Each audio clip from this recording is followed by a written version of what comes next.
প্রিয় BA third সেমিস্টারের ছাত্রছাত্রীরা এবং বিকমের এবং বিএসসি থার্ড সেমিস্টারের ছাত্রছাত্রীরা প্রত্যেকের জন্য আজকের এই ভিডিওটি অত্যন্ত গুরুত্বপূর্ণ।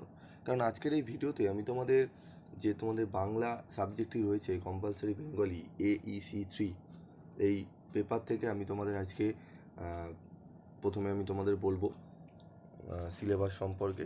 তো সিলেবাস আমি অলরেডি তোমাদের আগে ভিডিওতে আলোচনা করে দিয়েছিলাম এবং তোমাদের বলেছিলাম কত নম্বরে পরীক্ষা হবে কোশ্চেন প্যাটার্ন নিয়ে।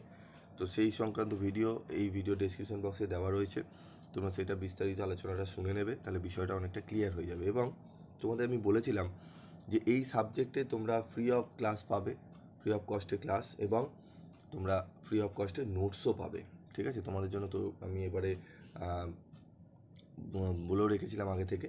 তো যারা যারা করতে চাও আমি তোমাদের এই ভিডিও ডেসক্রিপশন বক্সে গ্রুপ লিঙ্ক দিয়ে দেবো, সেই লিঙ্কের মাধ্যমে যারা স্টুডেন্ট রয়েছে শুধুমাত্র তারাই জয়েন করবে। কারা জয়েন করবে? যারা অন্যান্য জায়গায় বাংলা পড়ছো না, যারা অন্যান্য জায়গা থেকে স্টাডি মেটেরিয়াল সংগ্রহ করছো না, তারা জয়েন করো। এবং তোমাদের যতজন পারো তোমরা গ্রুপে জয়েন করতে পারো।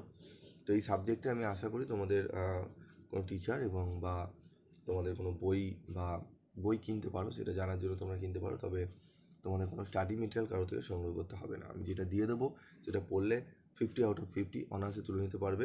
এবং যারা একটু মনে করছে স্যার অত নম্বর আমরা কীভাবে তুলব, আমি তোমাদের বলছি তোমরা ইজিলি তুলে নিতে পারবে। কীভাবে তুলবে সেটি নিয়ে বলবো। তো দেখো, আমাদের মডিউল 1 এবং মডিউল 2 দুটো ভাগে ভাগ করা রয়েছে।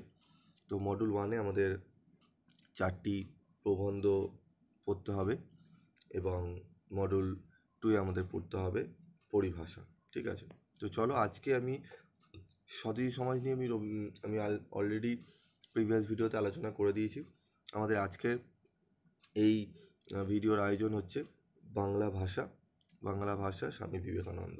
ঠিক আছে, তো চলো আমরা একটু প্রথমে স্বামী বিবেকানন্দ রচনার উৎসটা দেখে নিই। তো বাংলা ভাষা প্রবন্ধটি মূলত উদ্বোধন পত্রিকার সম্পাদককে লিখিত একটি একটি পত্র প্রবন্ধ, মনে রাখবে। বিবেকানন্দের ভাববার কথা গ্রন্থে পত্রটি সংকলিত হয়েছে 1306 বঙ্গাব্দের ষষ্ঠ সংখ্যার, ঠিক আছে, উদ্বোধন পত্রিকার বাংলা ভাষা রচনাটি প্রকাশিত হয়েছিল। ঠিক আছে, উদ্বোধন পত্রিকায়। ঠিক আছে, তো এখান থেকে আমরা কি একটুখানি বিষয় সংক্ষেপে আমরা জানবো, সংক্ষেপে আমরা বিষয়টা দেখব যে কি বাংলা ভাষা আমাকে স্বামী বিবেকানন্দের মতে কি বলতে চাইছেন। তো দেখো, আমাদের দেশে প্রাচীনকাল থেকে সংস্কৃত ভাষা ছিল সমস্ত রকম বিদ্যাচর্চার মাধ্যম। শিক্ষিত মানুষ সংস্কৃত জানতেন, সাধারণ মানুষের এই ভাষা জানা ছিল না। এই জন্য জনগণের কাছ থেকে শিক্ষিত মানুষ বিচ্ছিন্ন হয়ে পড়েছিলেন। এই ব্যবধান সমাজের পক্ষে কল্যাণকর হয়নি বলেই বুদ্ধদেব, চৈতন্য, শ্রীরামকৃষ্ণ প্রভৃতি মহামানব লৌকিক কথ্য ভাষার তাদের উপদেশ প্রচার করেছিলেন। পণ্ডিতগণ মুখের ভাষা ছেড়ে একটা কৃত্রিম ভাষা আশ্রয় করেছিলেন বলেই সাধারণ মানুষ তাদের কাছ থেকে দূরে সরে গিয়েছিলেন। দৈনন্দিন জীবনে মনের ভাব যে ভাষায় প্রকাশ করা হয়, সেই ভাষাই সাহিত্য সৃষ্টির উপযুক্ত। মুখে বলার সময় এক ভাষা আর লেখবার সময় অদ্ভুত ভাষা, এভাবে ভাষার উন্নতি হতে পারে না। ভাষাকে হতে হবে একাধারে ইস্পাতের মতো ধারালো এবং নমনীয়। ভাষার উন্নতির সঙ্গে জাতির উন্নতি জড়িত। যে জাতির ভাষা যত সজীব এবং গতিশীল, সে জাতি তত উন্নত। প্রশ্ন উঠতে পারে, কোন ভাষা গ্রহণীয়? বাংলার বিভিন্ন স্থানে বিভিন্ন উপভাষা ছড়িয়ে আছে। এদের মধ্যে কলকাতা অঞ্চলের কথ্য ভাষাই বর্তমানে সর্বত্র প্রচলিত। পয়েন্টটা মনে রাখবে, হ্যাঁ, কলকাতা অঞ্চলের কথ্য ভাষাই বর্তমানে সর্বত্র প্রচলিত।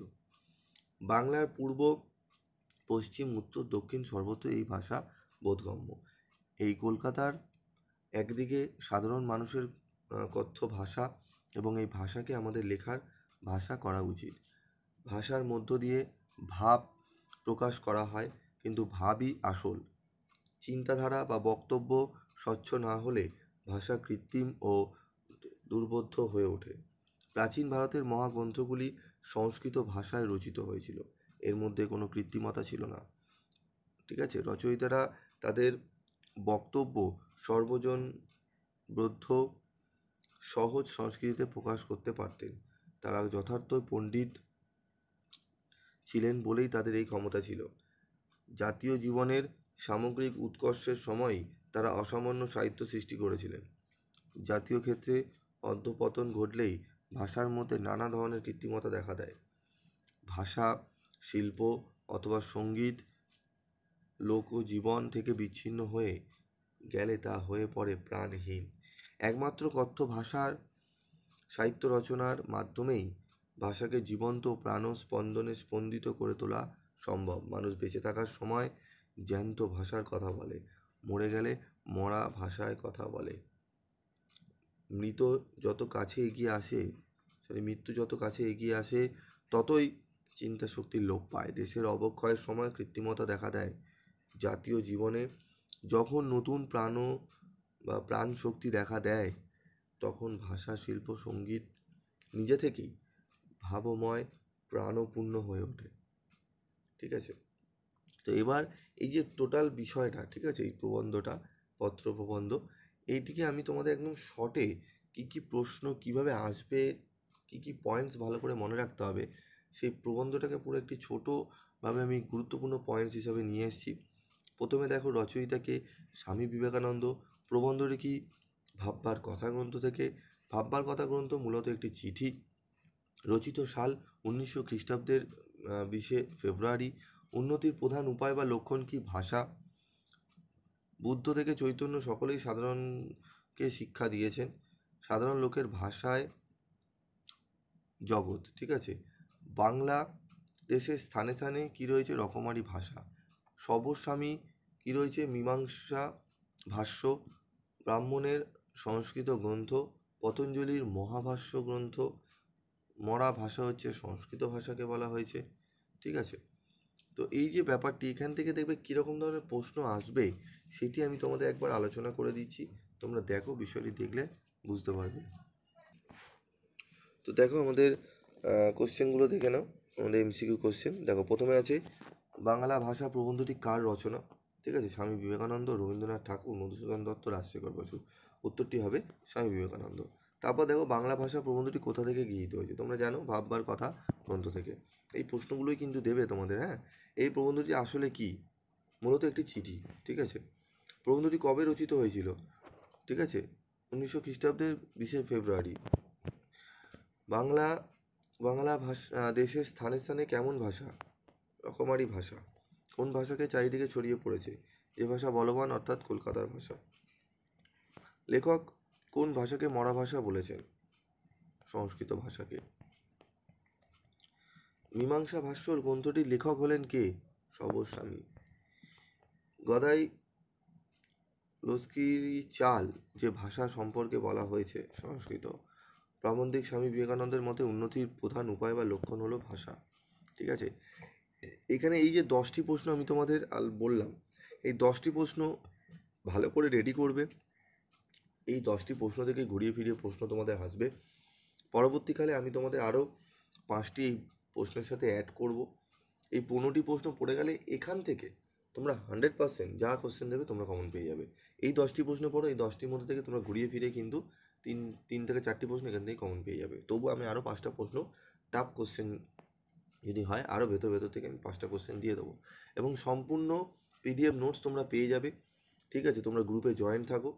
আমি তোমাদের PDF দেওয়া শুরু করব, এবং ক্লাসগুলি ইউটিউবে এই যে আলোচনা করছি এগুলো ভালো করে শুনবে, এবং যদি কোনো ডাউটস থাকে আমাদের কিন্তু ক্লিয়ার করা হবে আমাদের কিন্তু গ্রুপে। তাই গ্রুপে বলবো স্টুডেন্টরা জয়েন্ট হয়ে যাও। ঠিক আছে? এবং ভিডিওটি ভালো লাগলে, তোমাদের জন্যই করছি, তোমাদের একদম ফ্রি অফ কস্টে, কোনো মূল্য আমি তোমাদের থেকে এর জন্য চার্জ করছি না। ঠিক আছে? এবং তোমরা জানো, পিভি স্টাডি ক্লাসের অন্যান্য যে স্টাডি মেটেরিয়ালগুলো তোমরা সংগ্রহ করেছো অত্যন্ত কম রেমুনারেশনে আমি দিয়ে থাকি অন্যান্য জায়গা থেকে। ঠিক আছে? এবং আমি ভিডিও দেখবে খুব কম আমি আমার চ্যানেলে এখন আসে, কারণ তোমাদের বাকি বিষয়গুলোকে সাজাতে হয়। ঠিক আছে? অনেকে বলো, তো আমি দেবো, তোমাদের সমস্ত কিছুই পাবে, একটু ধৈর্য ধরতে হবে। ঠিক আছে? অনেকের টার্গেট থাকে, তাই প্রত্যেক দিন 4-5টা করে ভিডিও দিতেই থাকে। ঠিক আছে? নাহলে ভিউ হবে না। তো আমার ওরকম কোনো ব্যাপার নেই, আমি তোমাদের উপকারের জন্য এসেছি। ঠিক আছে? এখানে ভিউ বাড়ানোর জন্য নয়, ঠিক আছে? হ্যাঁ, তোমাদের ভিডিও যেগুলো করি সেগুলো যদি তোমাদের ভালো লাগে অবশ্যই লাইক করো, শেয়ার করো, কমেন্টস করে নিজেদের মতামত জানিও, খারাপ হলেও জানিও, ভালো হলেও জানিও। আজকের মতো ভিডিওটি শেষ করছি। তোমরা এই ভিডিওটি দেখে কতটা উপকৃত হলে অবশ্যই সবাই কমেন্ট বক্সে লিখে জানাবে, এবং তোমাদের কোন কোন সাবজেক্টের স্টাডি মেটেরিয়াল বা সাজেশন লাগবে 100% কমনযোগ্য সেগুলো জানাবে, আমি অবশ্যই তোমাদের দিয়ে দেবো। আজকের মতো এটুকুই, দেখা হচ্ছে পরবর্তী ভিডিওতে। সকলে ভালো থেকো, সুস্থ থেকো।